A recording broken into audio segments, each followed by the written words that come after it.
अस्सलाम वालेकुम स्टूडेंट्स। आज की वीडियो में हम पढ़ेंगे how to make bank reconciliation statements. तो चलिए शुरू करते हैं। सबसे पहले बैंक रिकन्सिलेशन की डेफिनेशन से। बैंक रिकन्सिलेशन स्टेटमेंट एक ऐसी स्टेटमेंट है जो हमें बताती है कि बिजनेस की कैश बुक में जो बैलेंस है और बैंक स्टेटमेंट में जो बैलेंस है उन दोनों के दरमियान डिफरेंस क्या है। अब क्वेश्चन इज बैंक रिकन्सिलेशन की क्यों ज़रूरत पड़ती है।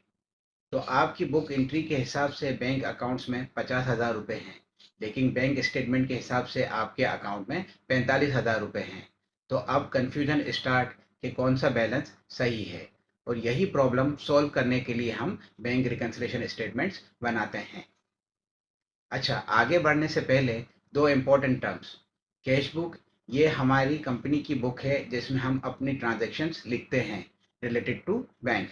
और बैंक स्टेटमेंट ये बैंक की तरफ से मिलती है, जो बताती है कि अकाउंट्स में क्या ट्रांजैक्शंस हुई और अकाउंट का क्लोजिंग बैलेंस क्या है। तो अब हम बात करते हैं the essence of bank reconciliation, कि आखिर वो क्या रीजंस हैं जिसकी वजह से कैश बुक और बैंक स्टेटमेंट में डिफरेंस आता है।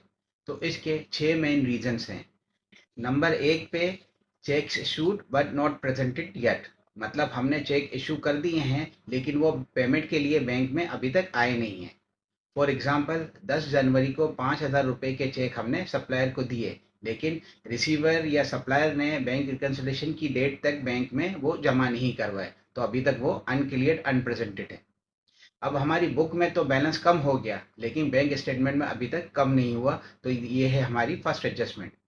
नंबर टू पे है check deposited but not cleared yet. मतलब हमने कस्टमर के चेक अपने अकाउंट में डिपॉजिट तो कर दिए हैं लेकिन अभी तक वो चेक क्लियर नहीं हुए, मतलब क्लियरिंग प्रोसेस में है। फॉर एग्जांपल, कस्टमर ने ₹10,000 का चेक दिया, हमने बैंक में जमा कर दिया। कैश बुक में तो ये ऐड हो गया है लेकिन बैंक को 2-3 दिन लगते हैं चेक क्लियर करने में, और हमारी रिकन्सिलेशन की कट ऑफ डेट तक वो चेक अभी तक क्लियर नहीं हुआ। तीसरे नंबर पे है बैंक चार्जेस। तो बैंक अपनी सर्विसेज के लिए कुछ चार्जेस लेता है, जैसे account maintenance charges, SMS alert charges, cheque book issuance charges वगैरह वगैरह। और ये चार्जेस बैंक खुद डिडक्ट कर लेता है, और जब बैंक स्टेटमेंट हमारे सामने आती है तो हमें पता चलता है। नंबर चार है डायरेक्ट डिपॉजिट बाय कस्टमर।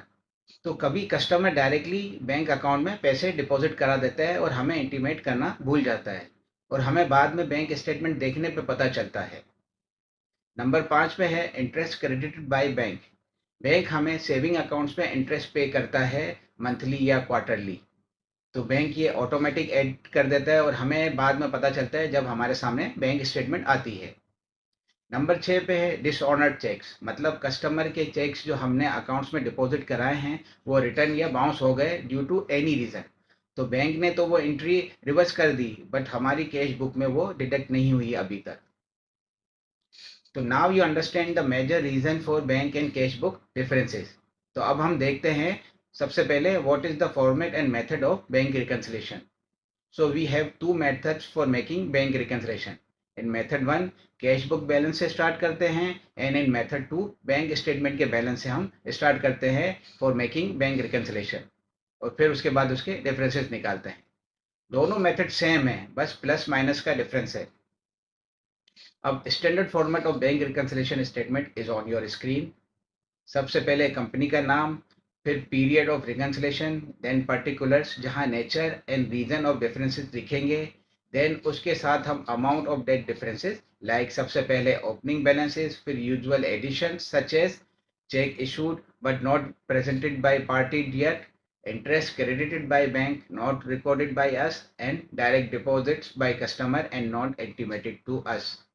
फिर उसके बाद हम लेस वाले आइटम को लिस्ट करेंगे, जिसमें सबसे पहले है check deposited by us but not cleared in bank, फिर बैंक चार्जेस, फिर dishonoured checks of customer.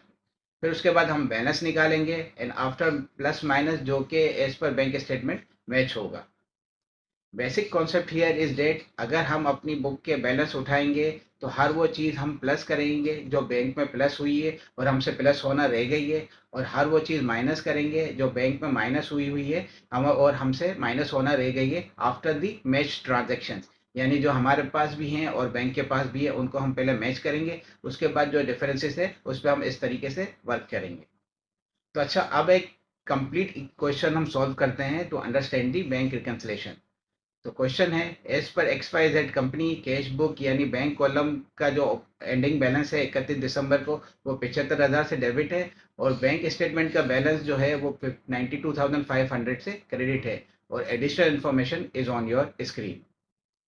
For your logic purpose question में हमेशा वो चीज़ें आती हैं जो बोथ स्टेटमेंट को मैच करने के बाद जो डिफरेंट होती हैं वो आती हैं। तो फॉर सोल्यूशन एट स्टेप 1 हम टाइटल लिखेंगे यानी कंपनी का नाम, देन बैंक रिकंसिलेशन स्टेटमेंट की हेडिंग डालेंगे और फिर रिकंसिलेशन पीरियड लिखेंगे। इन स्टेप 2 हम राइट करेंगे स्टार्टिंग बैलेंसेस को, जो कि हमारा कैश बुक का एंडिंग बैलेंस है 75,000 रुपये। फिर अब हम इन स्टेप 3 पहले एडिशन वाले आइटम्स को ऐड करेंगे। तो difference number 1 check issued but not presented of ₹12,000, ये ऐड होगा बिकॉज ये कैश बुक से माइनस हो गया है बट बैंक स्टेटमेंट से नहीं। Difference number 2 cheque direct deposit by customer of ₹15,000, ये ऐड होगा बिकॉज ये बैंक में प्लस हो गया बट कैश बुक में करना बाकी है। डिफरेंस नंबर 3 है इंटरेस्ट क्रेडिटेड ऑफ ₹1,000, ये भी ऐड होगा बिकॉज बैंक ने इंटरेस्ट इनकम हमारे अकाउंट में क्रेडिट कर दी है जो हमने रिकॉर्ड नहीं की अभी तक। अब इन स्टेप 4 में माइनस वाले item such as difference number 4 cheque deposited but not clear date of ₹8,000, ये माइनस होगा बिकॉज ये चेक अभी क्लियरिंग प्रोसेस में है और हमारे बैंक में अपीयर नहीं हुआ जबकि हमने अपनी बुक में ऐड कर लिया है, तो इसे अब हम माइनस करेंगे।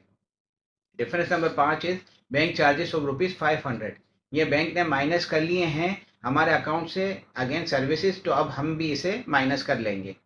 Difference number 6 is dishonour cheques of ₹2,000, हमने ऐड किया as deposit to bank but insufficient fund की वजह से ये चेक बाउंस हो गया, अब इसे हम अपनी बुक से माइनस कर लेंगे। तो आफ्टर प्लस माइनस अब हमारी स्टेटमेंट का बैलेंस आ रहा है 92,500, जो कि एग्जैक्टली सेम है एज पर बैंक स्टेटमेंट का बैलेंस ऑफ 92,500। अच्छा, एक इम्पोर्टेंट चीज़, हमारा plus is debit and minus is credit होता है बट बैंक का plus is credit and minus is debit होता है। अब वाई? तो रिमेंबर, बैंक हमारे लिए एसेट्स है बट बैंक के लिए हम लाइबिलिटी यानी क्रेडिटर है, तो इस कॉन्सेप्ट को आपने माइंड में रखना है वरना सारी वर्किंग उल्टी हो जाएगी। So you can see the verification here, cash book balance था 75,000 रुपये, एडिशन हुआ 28,000 और लेस हुए 10,500 and final balance is 92,500 and it match with bank statement balance. अब एक कॉम्प्रिहेंसिव क्वेश्चन सॉल्व करते हैं। ABC ट्रेडर्स की कैश बुक यानी बैंक कॉलम में 31 दिसंबर 2025 का बैलेंस आ रहा था 1,25,000 डेबिट और बैंक स्टेटमेंट उस दिन ₹1,17,500 से क्रेडिट बैलेंस दिखा रहा है। The related information of bank reconciliation is on your screen. तो सबसे पहले हम कैश बुक के बैलेंस को एडजस्ट करेंगे और वो सब ट्रांजैक्शन पोस्ट करेंगे जो कि होने से रह गई हैं। फिर after adjusting cash book balance हम बैंक रिकंसिलेशन बनाएंगे। तो सबसे पहले हम कैश बुक के बैलेंस लिखेंगे यानी 1,25,000 डेबिट जो कि प्लस में है। Now we gather the addition item from question. तो सबसे पहले interest income from part B of question जो कि है 9,300 यानी 3,500 प्लस 5,800। फिर direct deposit by customer from part D ₹46,500 यानी 22,000 जमा 16,500 जमा 8,000। फिर foreign remittance from part I ₹20,000। Then उसके बाद cash error from part G जहां एक पेमेंट गलत रिकॉर्ड हो गई है 6,200 से इंस्टेड ऑफ 2,600, तो अब डिफरेंट अमाउंट ऐड होगी 3,600। अब एडिशन का टोटल करेंगे तो टोटल आया 79,400 एंड नेट टोटल आया 2,04,400। अब हम माइनस वाली एडजस्टमेंट गैदर करके लिखेंगे। तो सबसे पहले part B of question bank charges और from part I of question bank charges को हम जमा करके माइनस करेंगे जो कि टोटल बनते हैं 4,200। देन पार्ट सी से हम डिसऑनर चार्जेस और फिर पार्ट आई से टोटल 26,000 के डिसऑनर चेक्स की अमाउंट माइनस करेंगे। उसके बाद हम पार्ट ई से यानी स्टैंडर्ड इंस्ट्रक्शन जो कि ऑटो डिडक्ट हो जाती है हमारे अकाउंट से against miscellaneous monthly payments of ₹34,200 वो लेस करेंगे। Then from part H bill discounting charges जो कि बैंक ने डिडक्ट कर लिया हमारे अकाउंट से वो माइनस करेंगे जो कि टोटल बनते हैं 1,900। Then from part G receipt जो ज़्यादा क्रेडिट हो गई है 10,000 इंस्टेड ऑफ 5,000 उसे हम माइनस करेंगे। तो सारे माइनस का टोटल हुआ 71,300 और नेट एडजस्टेड कैश बुक का बैलेंस अब आया 1,29,100। Now we will make bank reconciliation with the adjusted cash book balance of rupees 129,100.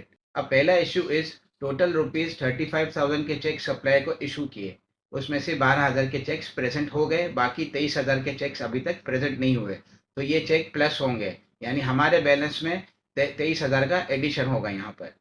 Second issue is total 42,000 के चेक्स कस्टमर से रिसीव करके डिपॉजिट किए, इसमें से 15,000 के चेक तो क्लियर हो गए, बाकी 27,000 के चेक अभी तक क्लियरिंग में पेंडिंग है, तो 27,000 यहाँ पर हम लेस करेंगे क्योंकि ये डिपॉजिट बैंक में आना पेंडिंग है।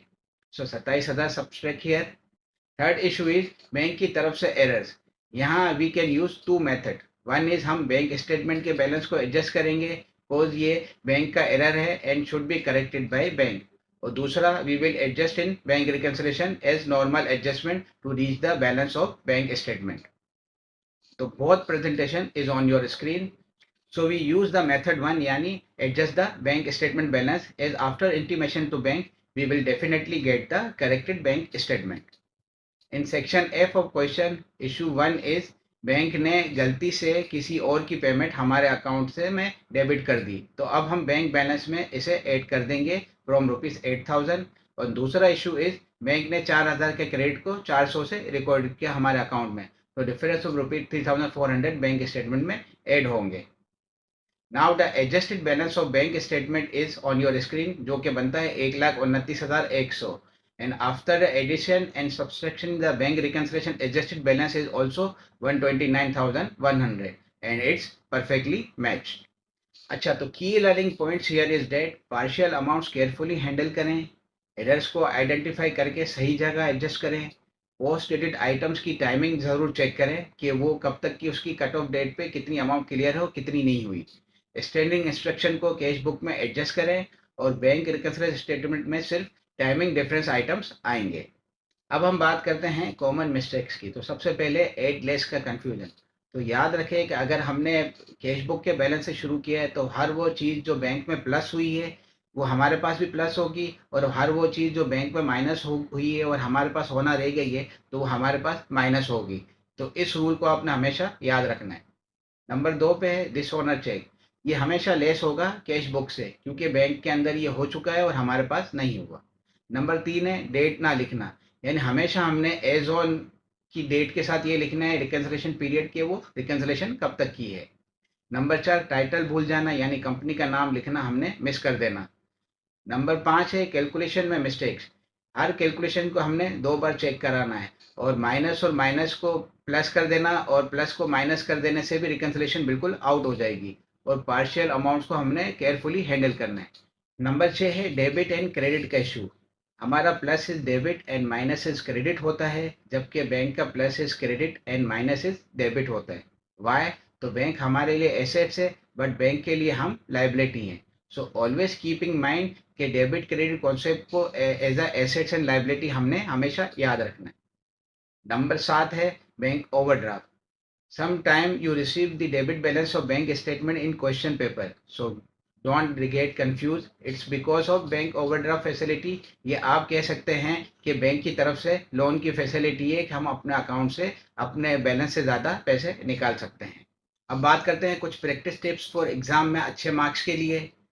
तो नंबर 1 है फॉर्मेट परफेक्ट रखें, यानी नीट एंड क्लीन लिखें, हेडिंग अंडरलाइन करें और कॉलम्स सही बनाएं, और क्वेश्चन को 2 बार पढ़ें एंड सब डिटेल्स नोट करें। नंबर 2 है सब आइटम्स को कंसीडर करें, यानी क्वेश्चन में जो भी इंफॉर्मेशन दी है सब यूज करें, कोई आइटम छूटनी नहीं चाहिए, और आइटम्स को मार्क करें 1 बाय 1, यानी कैश बुक वाली अलग और बैंक रिकंसिलिएशन वाली अलग। नंबर 3 है फाइनल आंसर मैच करें। अगर क्वेश्चन में बैंक स्टेटमेंट बैलेंस दिया है तो क्विकली कैलकुलेटर पर चेक करें कि मैच हो रहा है कि नहीं।